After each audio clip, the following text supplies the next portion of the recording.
Hey guys, what's going on? Dr. Frank here, the founder of Addiction Mindset Recovery Coaching Programs. And in today's brief video, I want to take some time and talk about the sad truth and the lies that you're being told about nicotine withdrawal.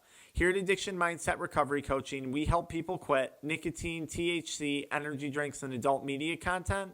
So be sure to subscribe to the channel if you find this information valuable. The reality about nicotine withdrawal is that it peaks on the first 3 to 5 days. Those are the hardest. Whether you're trying to quit vaping or you're trying to quit smoking, whatever the nicotine product is, nicotine withdrawal peaks on the first 3 to 5 days. After the first 3 to 5 days, most of the physical withdrawal symptoms are done and over with. After that point, it's all a psychological mind game. Now, at day 10, most of the nicotine is going to be gone from your body. And on day 14, the byproducts of nicotine, such as cocaine, are going to be gone from your system. Therefore, physically, you are detoxed. You are not having any more physical withdrawal symptoms. Mentally, again, that's another story. So my question is this, and this is the sad truth about the nicotine business, the nicotine industry, the lie that you're constantly being told. Why is it that pharmaceutical companies and companies like Nicorette spend millions of dollars a year on advertising, fear-mongering you, telling you that the nicotine withdrawals are the worst thing in the world, telling you that you can't quit nicotine products without using some type of nicotine replacement therapy? Why do they continually push this message or this mindset among people who are addicted to nicotine? Well, obviously, the answer is money. It involves money. Nicotine is a big business, and nicotine addiction is an even bigger business. And nothing feeds an addiction like fear. And there's two outcomes of this fear-mongering message. Outcome number one is you wind up using a form of nicotine replacement therapy like Nicorette gum, nicotine patches, and that's not the worst thing in the world. If you use that to quit smoking or quit vaping, great, kudos to you. Option number two is you become scared of the message that nicotine withdrawal is horrible and that quitting is impossible and that you can't get through the withdrawals, and you continue to use the substance over and over again. You become scared of quitting because of all the horrible things you've heard on the TV, the radio, on social media about the big bad nicotine withdrawal symptoms. Now, why would they spend so much time talking about the physical symptoms when the physical symptoms peak in the first 3 to 5 days? Why aren't we spending more time helping people develop the mindset necessary to quit? Because there's not any money involved in it. And that's the reality of this situation. The truth about nicotine withdrawal, and it's a sad truth because so many people overlook it, is it's over. After 3 to 5 days, the physical symptoms are over.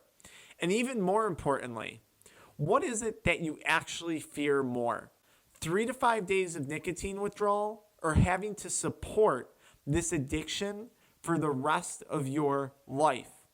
When you think about quitting and when you think about the withdrawal symptoms, are you really afraid of 3 days of some minor physical withdrawal symptoms? Or is what you really fear having to feed this addiction for the rest of your life with your time, your energy, your money, your efforts, your motivation? What is it that you care more about? 3 to 5 days of withdrawals or the rest of your life having to live with it with this nicotine addiction? Ask yourself that. Get really clear on your mindset. The second truth about the nicotine withdrawal business, the sad truth, is that they spend all this time talking about the negatives after you quit smoking, after you quit vaping, the negative withdrawal symptoms you're going to have. Ooh. They spend no time talking about all of the things you're going to gain back in life. More money in your bank account to invest in things that you actually care about. More health, which when you're in good health, you're able to go accomplish things that you want to because you have more energy and more motivation.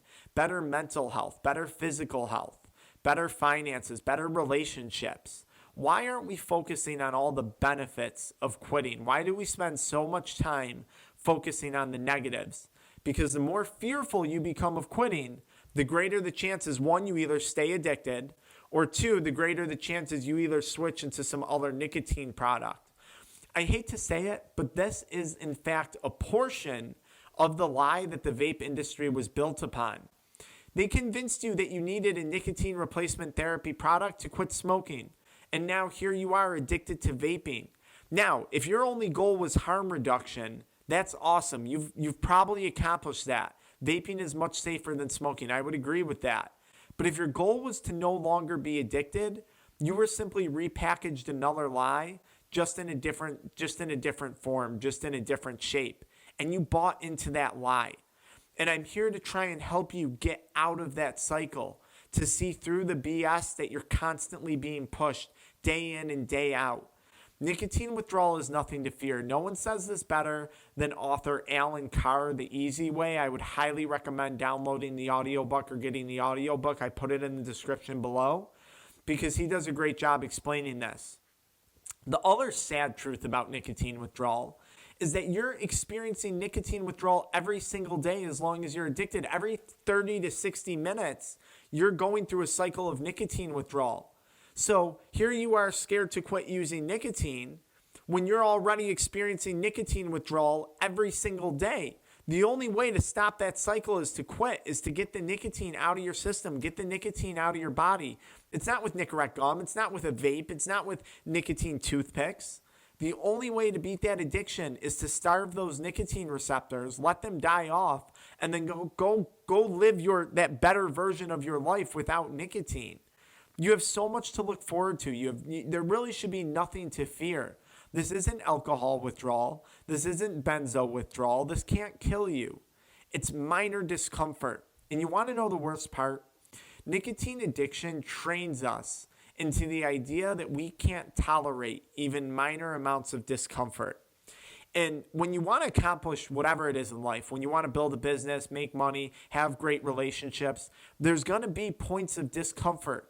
And you have to have good mechanisms to cope with that. You have to have good mechanisms to get through those challenging times.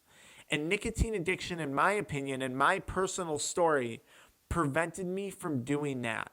Because instead of experiencing 3 to 5 days of discomfort, instead of experiencing a minor challenge, I would rather just keep doing what I'm doing, staying in that uncomfortable comfort zone that addiction creates. I hope this video opens up your eyes to the truth about nicotine withdrawal, and I hope it helps you realize that you have nothing to fear. Stop buying into the constant lies that they're selling you. I'll see you guys in the next video where I break down a timeline of nicotine withdrawal if you're trying to quit vaping. I'll see you there.